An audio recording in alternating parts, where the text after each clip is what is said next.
Hello everyone, class 10, chapter number 3, linear equation in two variables में के concept and all फार्मूले से related हम क्वेश्चंस को सॉल्व करेंगे। क्वेश्चंस क्या क्या है, फार्मूलेस को हम अंडरस्टैंड करेंगे। तो हम स्टार्ट करते हैं सबसे पहले वेरिएबल्स के ऊपर। English letters are called variable. English के जो लेटर्स होते हैं उनको मैथमेटिक्स के अंदर वेरिएबल्स कहा जाता है। Second word is constant.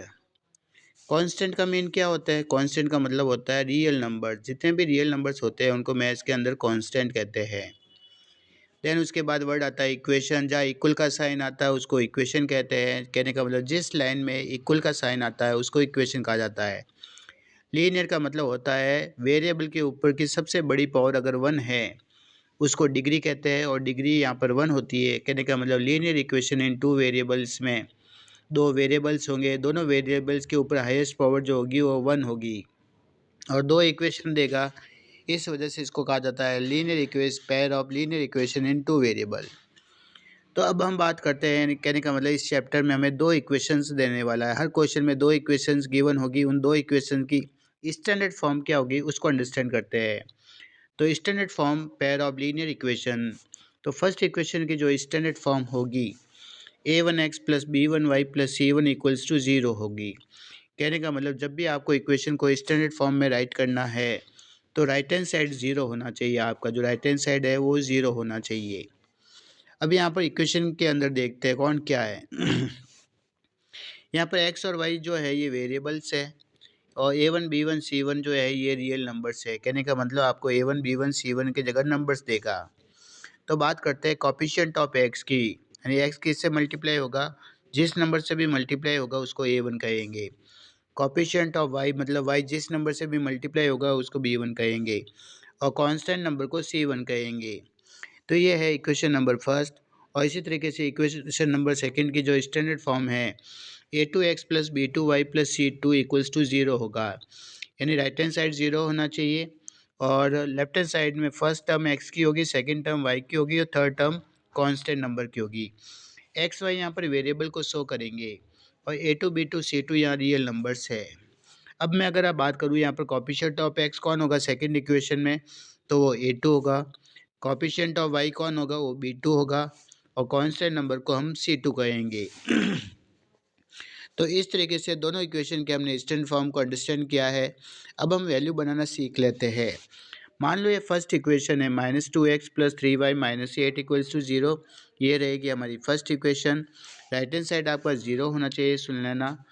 और फर्स्ट टर्म x की, सेकंड टर्म y की, और थर्ड टर्म नंबर की होनी चाहिए। अगर मैं यहाँ पर बात करूँ कि a1 की वैल्यू क्या है, तो उसको कोफिशिएंट ऑफ x कहते हैं, वो -2 है।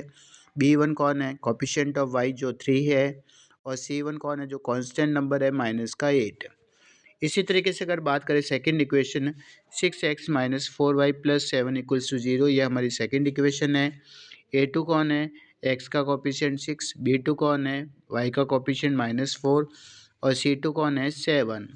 अगर आपको चैप्टर नंबर 3 के कॉन्सेप्ट को अच्छी तरीके से अंडरस्टैंड करना है तो वीडियो को कम्प्लीटली वॉच करना। अगर अच्छा लगे तो कमेंट ज़रूर करें। अब हम बात करते हैं नेचर ऑफ इक्वेशन। मतलब कहने का मतलब linear equation in two variables जो होगा, हमें क्वेश्चन में दो इक्वेशन देगा, उन दो इक्वेशन का नेचर क्या होगा। तो सबसे पहला वर्ड जो आता है कंसिस्टेंट इक्वेशन। अब कंसिस्टेंट इक्वेशन का मतलब है सॉल्यूशन इज एग्जिस्ट। कहने का मतलब है जब भी आप दो इक्वेशन को सॉल्व करेंगे तो आपको एक्स और वाई की वैल्यू फाइंड होगी, उनको ही कंसिस्टेंट इक्वेशन कहा जाता है। सेकंड वर्ड है इनकंसिस्टेंट इक्वेशन। इनकंसिस्टेंट इक्वेशन का मतलब है कि जहाँ पर सॉल्यूशन इज़ नॉट एग्जिस्ट, कहने का मतलब एक्स और वाई की वैल्यू फाइंड नहीं होगी, ऐसी इक्वेशन को इनकंसिस्टेंट इक्वेशन कहा जाता है। अब हम बात करते हैं नेचर ऑफ ग्राफ की, यानी ग्राफ का नेचर क्या रहेगा। तो यहाँ पर तीन टाइप के नेचर्स हमें देखने को मिलते हैं ग्राफ के। सबसे पहला बनेगा इंटरसेक्टिंग एट ए पॉइंट। कहने का मतलब है आपके कुछ क्वेश्चंस ऐसे होंगे जिसके जो ग्राफ होंगे उसकी दोनों लाइनें जो होगी वो एक दूसरे को इंटरसेक्ट करेगी। यहाँ पर बात कर रहे हैं लीनियर ग्राफ की। लीनियर ग्राफ का मतलब आपको स्ट्रेट लाइन मिलेगी, लेकिन दोनों स्ट्रेट लाइन जो है एक दूसरे को इंटरसेक्ट करती हुई मिलेगी। सेकंड नेचर में आता है both line are coincident line. Coincident line का मतलब होता है एक लाइन के ऊपर दूसरी लाइन कवर होगी, एक लाइन के ऊपर दूसरी लाइन हमारी क्या होगी, कवर होने वाली है। ऐसी लाइन को कोइंसिडेंट लाइन कहते हैं, यानी कुछ क्वेश्चंस का जो ग्राफ है वो इस पैटर्न का बनने वाला है, कोइंसिडेंट का वाला। तीसरा नेचर जो ग्राफ का है, बोथ लाइन्स आर पैरेलल। कहने का मतलब कुछ क्वेश्चंस ऐसे होंगे जिसकी दोनों लाइन जो होगी वो पैरेलल होगी। पैरेलल का मतलब दो लाइन्स होती है जो दोनों साइडों से एक्सिट करने पर एक दूसरे को इंटरसेक्ट ना करे, तो उनको पैरेलल लाइन्स कहा जाता है। कहने का मतलब तीन टाइप के हमें ग्राफ देखने को मिलेंगे, इंटरसेक्ट करता हुआ ग्राफ मिलेगा, या कोइंसिडेंट वाला या मिलेगा, या दोनों लाइन पैरेलल वाला हमें मिलने वाला है। तो इस तरीके से हमने नेचर ऑफ इक्वेशन और नेचर ऑफ ग्राफ को आपको अच्छी तरीके से अंडरस्टैंड कर लिया होगा। कंसिस्टेंट इक्वेशन में सॉल्यूशन एग्जिस्ट करेंगे, इनकंसिस्टेंट में एक्स वाई की वैल्यू नहीं बनेगी। Intersecting line at a point का मतलब ग्राफ कटेगा। बहुत लाइन्स आर कोइंसिडेंट का मतलब एक ही लाइन बनेगी, और बहुत लाइन्स पे आर पैरेलल का मतलब दो लाइन पैरेलल होगी जो एक दूसरे को इंटरसेक्ट नहीं करेगी। अब हम बात करते हैं नेचर ऑफ सॉल्यूशंस की, यानी सॉल्यूशन का मतलब है एक्स और वाई की वैल्यू हमें कैसे मिलेगी। सबसे पहला सॉल्यूशन आता है यूनिक सॉल्यूशन, जिसको वन वन सॉल्यूशन भी कहते हैं। इसका मतलब हमें एक्स की भी एक वैल्यू मिलेगी और वाई की भी एक वैल्यू मिलने वाली है। सेकंड सॉल्यूशन में आएगा इन्फिनेटली मैनी सॉल्यूशंस। इसका मतलब हमें एक्स की बहुत सारी वैल्यू मिलेगी और वाई की बहुत सारी वैल्यू मिलने वाली है, ठीक है ना। तो थर्ड सॉल्यूशन में आता है नो सॉल्यूशन। इसमें हमें एक्स की वैल्यू नॉट एग्जिस्ट करेगी, वाई की वैल्यू भी नॉट एग्जिस्ट करेगी। तो सॉल्यूशन के भी तीन टाइप के नेचर होंगे। कुछ क्वेश्चन में एक्स वाई की वैल्यू सिंगल सिंगल बनेगी, उसको यूनिक सॉल्यूशन कहते हैं। कुछ क्वेश्चंस में इन्फाइनेटली मैनी सॉल्यूशंस बनेंगे, एक्स वाई की बहुत सारी वैल्यूज़ बनेगी, और कुछ क्वेश्चंस में एक्स और वाई की वैल्यू एग्जिस्ट ही नहीं करेगी। तो इस तरीके से नेचर ऑफ सॉल्यूशन अंडरस्टैंड करने के बाद अब इन सब का पता हम कैसे करें, कंसिस्टेंट इक्वेशन का पता कैसे करें, इनकंसिस्टेंट का पता कैसे करें, ग्राफ का नेचर कैसे पता करें कि इंटरसेक्ट करेगा, कोइंसिडेंट लाइन होगी कि पैरेलल लाइन होगी, सॉल्यूशन का पता कैसे करें कि यूनिक सॉल्यूशन होगा कि इन्फाइनेटली सॉल्यूशन होगा कि मैनी सॉल्यूशन है। तो इन सब का पता करने के लिए आपको यहाँ पर दो तीन रेशियो बनाने होंगे। रेशियो का किसको बनाने हैं, A1/A2, B1/B2 और C1/C2 के रेशियो आपको बनाने होंगे। मान लो ये सेकंड इक्वेशन है, A1x + B1y + C1 = 0। Second equation है A2x + B2y + C2 = 0, और केस नंबर हमारा फर्स्ट है। अगर A1/A2 का जो रेशियो है और B1/B2 के रेशियो के नॉट इक्वल आ रहा है, तो कहने का मतलब यहाँ पर केस नंबर फर्स्ट लगेगा। कहने का मीन्स ये है स्टूडेंट, आपको वैल्यू निकालनी है, एक तो A1/A2 बनाना है और B1/B2 बनाना। अगर दोनों का आंसर अगर सेम नहीं आ रहा है तो केस नंबर फर्स्ट होगा, और जिस क्वेश्चन में केस नंबर फर्स्ट लगेगा तो वहाँ पर इक्वेशन का जो नेचर होगा कंसिस्टेंट इक्वेशन होगा, ग्राफ का नेचर होगा both lines are intersect at a point. Case number first में आपका ग्राफ कटेगा। और सॉल्यूशन की बात करें तो यहाँ पर यूनिक सॉल्यूशन आपको मिलने वाला है, कहने का मतलब वन वन सॉल्यूशन आपको मिलेगा। ये है केस नंबर फर्स्ट। वापस रिपीट कर दूँ, केस नंबर फर्स्ट क्या है, A1/A2 not equals to B1/B2। तो मान लेना ये केस नंबर फर्स्ट को शो कर रहा है। अब बात करते हैं केस नंबर सेकंड की। केस नंबर सेकंड क्या है, A1/A2 का आंसर, B1/B2 का रेशियो और C1/C2 का रेशियो। इन तीनों का रेशियो अगर इक्वल आ रहा है, इन तीनों का रेशियो अगर इक्वल आ रहा है, कहने का मतलब तीनों की वैल्यू अगर सेम आ रही है, तो मान लेना सेकंड केस है। और जहाँ पर सेकंड केस लगेगा वहाँ पर इक्वेशन का नेचर होगा कंसिस्टेंट इक्वेशन, और ग्राफ का नेचर होगा कोइंसिडेंट लाइन, एक ही लाइन बनेगी। और सॉल्यूशन की बात करें तो यहाँ पर इन्फिनेटली मैनी सॉल्यूशन होगा। कहने का मतलब एक्स और वाई की बहुत सारी वैल्यूज़ यहाँ पर हम फाइंड कर सकते हैं। कौन से क्वेश्चंस में, जब जिस क्वेश्चन में केस नंबर सेकंड अप्लाई होगा वहाँ पर हमें मान लेना है तीन हमें आंसर मिलेंगे, कंसिस्टेंट, कोइंसिडेंट लाइन और इन्फिनेटली मैनी सॉल्यूशंस। अब हम थर्ड केस की बात करते हैं। A1/A2 का आंसर, A1/A2 का आंसर, B1/B2 का आंसर और C1/C2 का आंसर। इन तीनों की रेशियो आपको निकालने हैं, किसके, A1/A2 का आंसर, B1/B2 और C1/C2। A1/A2 और B1/B2 का आंसर तो सेम आना चाहिए, दोनों का रेशियो सेम आना चाहिए, लेकिन C1/C2 का रेशियो अलग होना चाहिए। तो मान लेना ये थर्ड कंडीशन है, यानी A1/A2 equals to B1/B2 not equals to C1/C2 होना चाहिए। तब वहाँ पर इक्वेशन का जो नेचर होगा इनकंसिस्टेंट इक्वेशन होगा, मतलब सॉल्यूशन एग्जिस्ट नहीं करेंगे। ग्राफ का जो नेचर होगा पैरेलल लाइंस बनेगी, जहाँ पर केस नंबर थर्ड लगेगा। और जब सॉल्यूशन की बात होगी तो यहाँ पर नो सॉल्यूशन वाला केस लगता है। Student, pair of linear equation in two variables को सॉल्व करने के क्वेश्चन बुक में दो मेथड दिए हुए, एक तो एलिमिनेशन मेथड और एक होता है सब्स्टिट्यूशन मेथड। तो दोनों मेथड आपको अच्छी तरीके से आना चाहिए। बोर्ड एग्जाम में कोई भी मेथड से क्वेश्चन सॉल्व करने को बोल सकता है।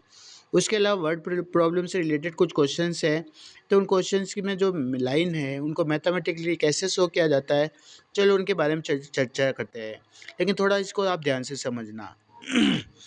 तो सबसे पहला टॉपिक है, एक क्वेश्चन है, दो क्वेश्चन ऐसे हैं जिसमें मिलेगा आपको 2 डिजिट नंबर। अब ये 2 डिजिट नंबर आपको पता है ना कहाँ से शुरू होते हैं, 10 से लेकर 99 तक। तो यहाँ पर आप 2 डिजिट नंबर को क्या मानेंगे? तो स्टूडेंट 2 डिजिट नंबर जिस क्वेश्चन में राइट किया हुआ आ जाए तो आप 2 डिजिट नंबर को x + 10y मानना।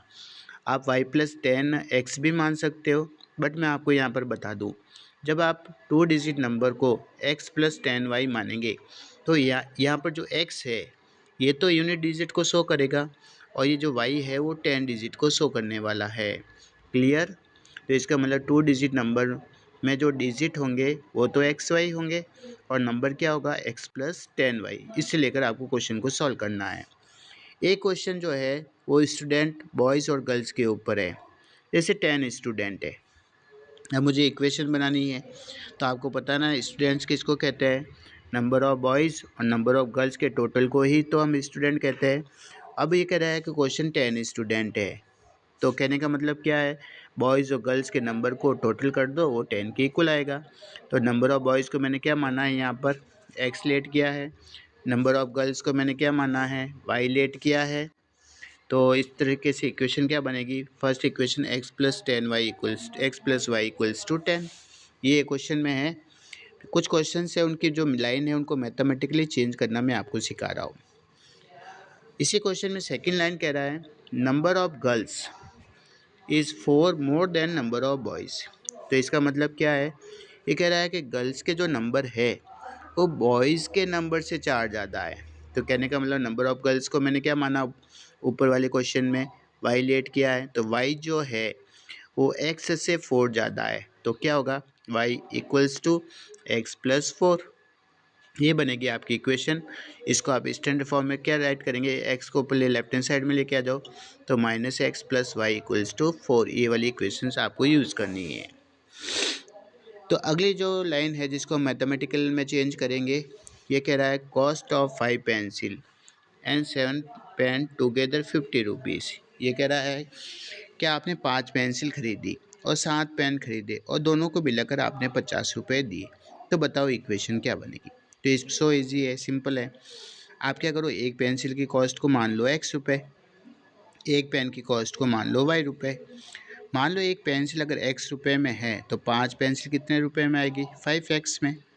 एक पेन अगर y रुपये का है तो 7 पेन कितने में आएंगे, 7y में। और दोनों को मिला के टोटल कितने रुपए दिए, तो 50। तो इक्वेशन क्या बनेगी, 5x + 7y = 50। तो इस तरीके से आपको इक्वेशन बनानी है। तो x किसको माना, कॉस्ट ऑफ 1 पेंसिल को, y किसको माना, कॉस्ट ऑफ 1 पेन को, और इस तरीके से आपको इसका कॉन्सेप्ट निकालना है, इक्वेशन आपको बनानी है। एक क्वेश्चन में लिख रहा है, half perimeter of rectangle is 36। Rectangle के बारे में आप जानते हो, रेक्टेंगल का पेरीमीटर क्या होता है, सम ऑफ ऑल साइड। ये बात कर रहा है हाफ पेरीमीटर की। अब हाफ पेरीमीटर क्या होता है, लेंथ और ब्रेथ का सम। तो इसका मतलब हमें हाफ पेरीमीटर दे रहा है 36, इसका मतलब लेंथ और ब्रेथ का टोटल 36 है। तो अब यहाँ पर आप क्या करो, लेंथ को x मान लो, ब्रेथ को y मान लो। तो इक्वेशन क्या बनेगी, x + y = 36। क्यों बनेगी, क्योंकि लेंथ और ब्रेथ के सम को ही हाफ पेरीमीटर कहा जाता है। क्लियर? आई होप आपको ये लाइन अंडरस्टैंड हुई होगी। इसी क्वेश्चन में लिख रहा है, length is 4 metre more than the width. ये कह रहा है कि लेंथ जो है वो 4 मीटर ज़्यादा है, किससे, विड्थ से। तो लेंथ को क्या माना, x। अब x जो है क्या है, वो y से 4 मीटर ज़्यादा है। तो हम क्या इक्वेशन बनाएंगे, x = विड्थ में ही 4 प्लस करना है, तो y + 4। और y यहाँ पर क्या है, विड्थ है, जिसको हम ब्रेथ भी बोल सकते हैं रेक्टेंगल की। तो y को लेफ्ट हैंड साइड में लाएंगे तो इक्वेशन क्या बनेगी, x - y = 4। अगली जो लाइन है, डिफरेंस बिटवीन 2 नंबर्स इज़ 26। ये कह रहा है दो नंबर्स है, उन दो नंबर्स का बीच का गैप 26 है। तो आप मान लो फर्स्ट नंबर x है, सेकंड नंबर y है, और डिफरेंस का मतलब माइनस होता है। तो डिफरेंस बिटवीन टू नंबर्स क्या है 26 है, तो इक्वेशन क्या बनेगी x minus y equals to 26। अब हम लास्ट पेज के अंदर आ गए हैं। कुछ क्वेश्चंस है जो लैंग्वेज में है उसको हम मैथमेटिकल में चेंज कर रहे हैं। इसी क्वेश्चन में बात हो रही है कि वन नंबर जो है इज़ 3 टाइम्स द अदर, यानी मतलब फर्स्ट नंबर जो है वो सेकंड नंबर का 3 टाइम्स है। मान लो फर्स्ट नंबर x है, सेकंड नंबर y है, तो इसका मतलब जो x है वो किसके इक्वल है 3 टाइम्स ऑफ y के इक्वल है, तो y को 3 से मल्टीप्लाई कर दो, तो इक्वेशन क्या बनेगी x इक्वल्स टू 3y। तो कहने का मतलब बहुत ईजी है, इसको सिंपल तरीके से भी समझ सकते हो। वन नंबर कौन है x, ये लो x, इसके जगह हमेशा लगा दो इक्वल, और 3 टाइम्स किसका है अदर, अदर का मतलब y का, y को 3 से मल्टीप्लाई कर दो, ये बन गई आपकी इक्वेशन। सो सिंपल कॉन्सेप्ट, बहुत इजी है, बार बार प्रैक्टिस करो। एक क्वेश्चन में है सप्लीमेंट्री एंगल्स के बारे में बोल रहा है। आपको पता है ना सप्लीमेंट्री एंगल्स का मतलब क्या है, दो एंगल का टोटल 180। तो आप मान लो पहला एंगल जो है x है, सेकंड एंगल को y मान लो, तो इक्वेशन क्या बनेगी x plus y equals to 180 degree. इसी क्वेश्चन में कह रहा है लार्ज एंगल एक्सीड ज़्यादा है द स्मॉलर एंगल बाई 18। कह रहा है कि जो बड़ा एंगल जो है वो छोटे वाले एंगल से 18 अधिक है। तो बड़े वाले एंगल को हमने x माना है, और जो x किसके इक्वल है छोटे वाले एंगल से 18 ज़्यादा, तो छोटे वाले एंगल में ही 18 को प्लस करना है, और छोटे वाले एंगल को हमने y माना है। तो इक्वेशन क्या बनेगी x equals to y plus 18, plus y को लेफ्ट हैंड साइड में लेकर आओ तो इक्वेशन बनेगी x minus y equals to 18। जिस क्वेश्चन में फ्रैक्शन नंबर की बात होगी वहाँ पर हमें फ्रैक्शन नंबर को x अपॉन वाई मानना है। और फ्रैक्शन नंबर का मतलब क्या होता है, जिसको फ्रैक्शन a अपॉन बी के p अपॉन q के फॉर्म में राइट किया जाता है। मान लो a fraction become 9 upon 11 of 2 added to both numerator and denominator. तो इस लाइन का मतलब है, ये कह रहा है कि एक फ्रैक्शन नंबर है, जब उसके न्यूमरेटर और डिनोमिनेटर में टू प्लस करोगे तो फ्रैक्शन नंबर बन जाएगा 9 अपॉन 11 में। तो मान लो फ्रैक्शन नंबर हमारा x अपॉन वाई है। अब ये क्या कर रहा है x अपॉन वाई है, न्यूमरेटर में भी 2 प्लस करो, डिनोमिनेटर में भी 2 प्लस करो, तो फ्रैक्शन नंबर चेंज होकर क्या बनेगा 9 अपॉन 11। कहने का मतलब हमारी ये इक्वेशंस बनने वाली है। जैसा क्वेश्चन कह रहा है वैसा ही आपको काम करना है। तो फ्रैक्शन नंबर लिया हमने x अपॉन वाई, फिर दोनों में 2 प्लस किए, और जैसे ही उस नंबर में ये प्लस करेंगे तो नंबर क्या बन जाएगा 9 अपॉन 11। चलो इसके जैसी एक सिमिलर लाइन लेते हैं। If 3 is added to both numerator and denominator, 3 is added to numerator and denominator, it become 5 upon 6। तो फ्रैक्शन नंबर क्या है, मान लो x अपॉन वाई। अब क्या कह रहा है, दोनों में 3 प्लस करो तो x में भी 3 प्लस करो तो क्या बनेगा x प्लस 3, y में भी 3 प्लस करो तो y प्लस 3। अब ये वाला फ्रैक्शन नंबर किस में चेंज हो जाएगा 5 अपॉन 6 में, तो इक्वल्स टू के बाद में आपको 5 अपॉन 6 राइट करना है। लास्ट लाइन की बात करते हैं। 5 years hence the age of Jacob will 3 times that of his son। ये कह रहा है कि 5 साल के बाद जो जैकब की एज है वो अपने बेटे से 3 टाइम्स है। मान लो आज प्रेजेंट में जैकब x ईयर का है, ठीक है ना, प्रेजेंट में जैकब x ईयर का है और उसका सन y ईयर्स का है। 5 years के बाद क्या होगा, जैकब बन जाएगा x प्लस 5 का और सन हो जाएगा y प्लस 5 का। 5 साल के बाद में जो जैकब की ये जो एज है ये वाली, वो अपने बेटे से क्या है 3 टाइम्स है, तो बेटे को आपको 3 से मल्टीप्लाई करना है और यहाँ पर लग जाएगा इक्वल का साइन। तो यही मैं इस इक्वेशन में सिखाने वाला हूँ। तो हमारी फर्स्ट लाइन को आप ध्यान से देखो। 5 साल के बाद आज जैकब कितने साल का, 1 साल का है, तो 5 साल बाद क्या बनेगा x प्लस वाई। बेटा 5 साल के बाद क्या बनेगा y प्लस 5। अब जो जैकब है अपने बेटे का कितना टाइम्स है, तो बेटे को 3 से मल्टीप्लाई करना है। फिर आप ब्रैकेट सॉल्व कर दो, ओपन कर दो 3 से, तो x plus y equals to 3y plus 15। 3y को लेफ्ट हैंड साइड में लेके आ जाओ, 5 को राइट हैंड साइड में लेके आओ, तो क्या बनेगा x minus 3y equals to 15 minus 5। और लास्ट इक्वेशन क्या बनेगी x माइनस 3y अपॉन 10। अगर आपको इस चैप्टर